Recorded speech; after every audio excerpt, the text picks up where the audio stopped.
दोस्तों, आज की ये कहानी सुनकर शायद आपके रोंगटे खड़े हो जाए, क्योंकि कभी कभी जिसको हम कुछ नहीं समझते वही निकलता है जिंदगी का सबसे बड़ा राज।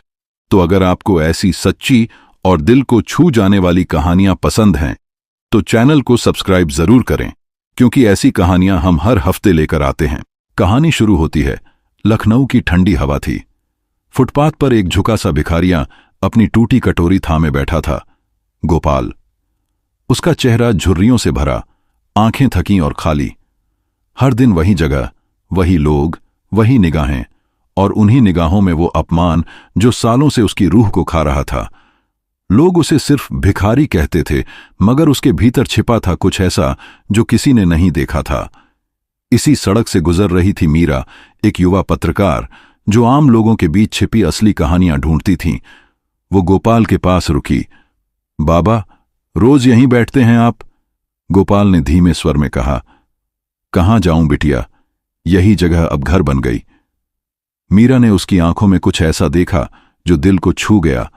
वो नजरें किसी टूटे हुए इंसान की नहीं थीं, बल्कि किसी ऐसे व्यक्ति की थीं जिसने बहुत कुछ खोया है। अगले दिन वह दोबारा लौटी, फिर तीसरे दिन भी। धीरे धीरे उसकी नजर पास की पुरानी हवेली पर पड़ी। वही हवेली जिसके बारे में शहर में कहा जाता था कि वहां कभी एक अमीर जमींदार देवेंद्र सिंह रहता था। मीरा ने पुराने रिकॉर्ड्स खंगाले, जहां उसे एक पुरानी तस्वीर मिली। तस्वीर में एक नौजवान और चेहरा हूबहू गोपाल जैसा। उसने तस्वीर गोपाल को दिखाई। गोपाल की आंखों में आंसू भर आए। हाथ कांपते हुए बोला, ये मेरे पिता हैं। मीरा सन्न रह गई। रात को वो उसी हवेली में पहुंची जहां दीवारों में अब भी पुरानी यादें कैद थीं। वहीं उसे गोपाल फिर मिला। हाथ में वही तस्वीर, आंखों में नमी और होंठों पर सिर्फ एक वाक्य, मेरा असली नाम दर्शन है और वो हवेली मेरी है। मीरा स्तब्ध रह गई। सड़क किनारे बैठा भिखारी, करोड़ों की जायदाद का असली वारिस। अब ये कहानी बस कहानी नहीं, बल्कि एक सच्चाई बन चुकी थी जो पूरे शहर को हिला देने वाली थी। पिछले भाग में आपने देखा, सड़क किनारे भीख मांगने वाला गोपाल असल में निकला करोड़ों की जायदाद का वारिस दर्शन सिंह, और अब उसकी हवेली में छिपे वो राज सामने आने वाले हैं जिन्होंने उसकी जिंदगी तबाह कर दी थी। अगर आप ऐसे ही रहस्यमयी और सच्ची कहानियां सुनना पसंद करते हैं तो चैनल को सब्सक्राइब जरूर करें, क्योंकि अगला सच और भी ज्यादा चौंकाने वाला होने वाला है। रात गहरी हो चुकी थी। हवेली की टूटी खिड़कियों से हवा सीटी बजा रही थी। मीरा अपने हाथ में टॉर्च लिए धीरे धीरे अंदर बढ़ी। दीवारों पर पुराने चित्र, टूटी मूर्तियां और हर कोने में अतीत की सांसें। अचानक नीचे के कमरे से किसी के खांसने की आवाज आई। वो दौड़ती हुई पहुंची। दर्शन वहां बैठा था, दीवार के सहारे, हाथ में वही पुरानी तस्वीर। उसने धीमी आवाज में कहा, मीरा, मेरे पिता को जला दिया गया था। कहा गया कि वो हादसा था, लेकिन वो एक साजिश थी। मेरे ही रिश्तेदारों ने की थी। मीरा की आंखें फैल गईं। लेकिन सबूत? दर्शन ने इशारा किया। नीचे तहखाने में। हवेली के नीचे पुराना तहखाना था। धूल, जाले और सन्नाटा। मीरा ने टॉर्च जलाई। वहां एक पुराना तिजोरी नुमा बक्सा पड़ा था। उस पर लिखा था, देवेंद्र सिंह की निजी चिट्ठियां।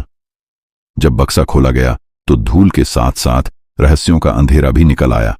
अंदर कुछ पुराने दस्तावेज थे, एक वसीयत, कुछ खत और एक फोटो जिसमें 3 लोग साथ खड़े थे, देवेंद्र, उनका भाई करणपाल और एक औरत, लीला। मीरा ने दस्तावेज पढ़े। देवेंद्र की वसीयत में साफ लिखा था, मेरी पूरी जायदाद मेरे बेटे दर्शन के नाम होगी। करणपाल से सावधान रहना और लीला पर कभी भरोसा मत करना। मीरा के हाथ कांप गए। वो बोली, इसका मतलब ये दोनों मिलकर तुम्हारे पिता को? दर्शन ने गहरी सांस ली। हां, उन्होंने मेरे पिता को धोखा दिया। जब मैं छोटा था तो आग में मुझे भी मर चुका मान लिया गया, मगर मैं किसी तरह बच गया और तब से सड़कों पर भटक रहा हूं। मीरा अब सिर्फ पत्रकार नहीं थी, वो इस कहानी का हिस्सा बन चुकी थी। उसने कहा, हमें पुलिस के पास जाना होगा। लेकिन बात यहीं खत्म नहीं हुई। अगले ही दिन जब वो रिपोर्ट लेकर लौट रही थी, तभी एक कार तेजी से आई और उसके बगल में रुकी।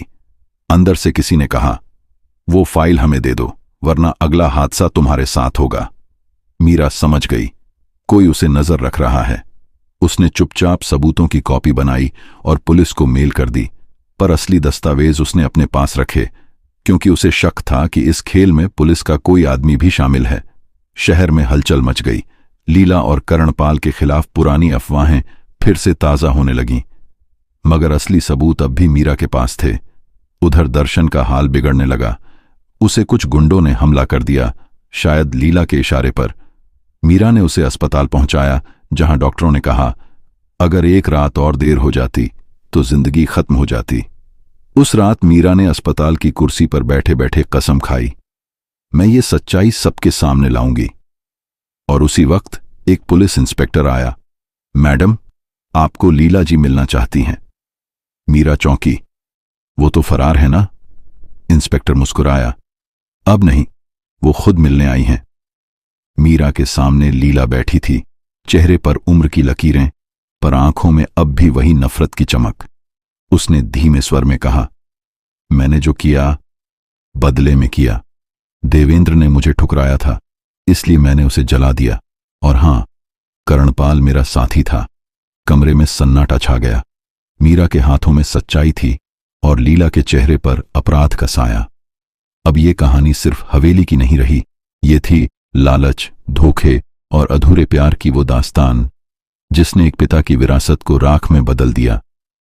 मीरा ने हवेली की ओर देखा, टूटी दीवारें, झुकी छतें, मगर अब वहां सन्नाटा नहीं, बल्कि इंसाफ की गूंज उठने वाली थी। पिछले भाग में आपने देखा, सड़क पर भीख मांगने वाला गोपाल असल में था दर्शन सिंह, करोड़ों की हवेली का असली वारिस। मीरा ने हवेली के तहखाने से वो राज निकाला जिसने सबको हिला दिया। और अब सामने आने वाला है उस आग का सच जिसने एक पिता, एक बेटे और एक औरत, तीनों की जिंदगी बर्बाद कर दी। अगर आपने अब तक चैनल को सब्सक्राइब नहीं किया है तो कर लीजिए, क्योंकि आज का एपिसोड है इस कहानी का आखिरी और सबसे धमाकेदार हिस्सा। कहानी आगे बढ़ती है। पुलिस स्टेशन में सन्नाटा था।